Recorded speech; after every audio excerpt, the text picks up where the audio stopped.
কসবা ত্রাস সোনাপাপ্পু গ্রেফতার। অবশ্যই গ্রেফতার কসবা ত্রাস বলে পরিচিত বিশ্বজিৎ পোদ্দার ওরফে সোনাপাপ্পু। জমি প্রতারণা তোলাবাজির মামলায় দীর্ঘ 9 ঘন্টার ম্যারাথন জিজ্ঞাসাবাদের পর তাকে গ্রেফতার করে ইডি। তদন্তকারী সূত্রে খবর, গত 3.5 মাস ধরে গা ঢাকা দিয়েছিল সোনাপাপ্পু। পালাবদলের পর থেকেই তাকে খোঁজে একাধিক জায়গায় তল্লাশি চালাচ্ছিল কেন্দ্রীয় তদন্তকারী সংস্থা। এর আগে এই মামলায় গ্রেফতার হয়েছে জয় কামদার এবং শান্তনু সিনহা বিশ্বাস।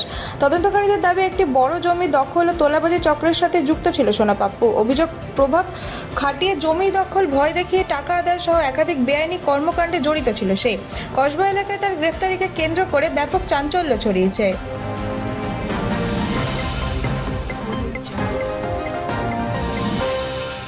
ফের জ্বালানির দামে আগুন। 4 দিনের মধ্যে দ্বিতীয়বার বাড়ল পেট্রোল ডিজেলের দাম। আবারও ধাক্কা সাধারণ মানুষের পকেটে। মাত্র 4 দিনের ব্যবধানে ফের বাড়ল পেট্রোল ও ডিজেলের দাম। নতুন দাম অনুযায়ী পেট্রোলের ক্ষেত্রে লিটার বেড়েছে 96 পয়সা এবং ডিজেলের দাম বেড়েছে 94 পয়সা। নতুন মূল্য বৃদ্ধির পর কলকাতায় পেট্রোলের দাম পৌঁছেছে লিটার প্রতি 109 টাকা 70 পয়সায়। অন্যদিকে ডিজেলের নতুন দাম হয়েছে লিটার প্রতি 96 টাকা 60 পয়সা। লাগাতার মূল্য বৃদ্ধির ফলে নিত্য প্রয়োজনীয় পণ্যের পরিবহন খরচ বাড়ার আশঙ্কা তৈরি হয়েছে।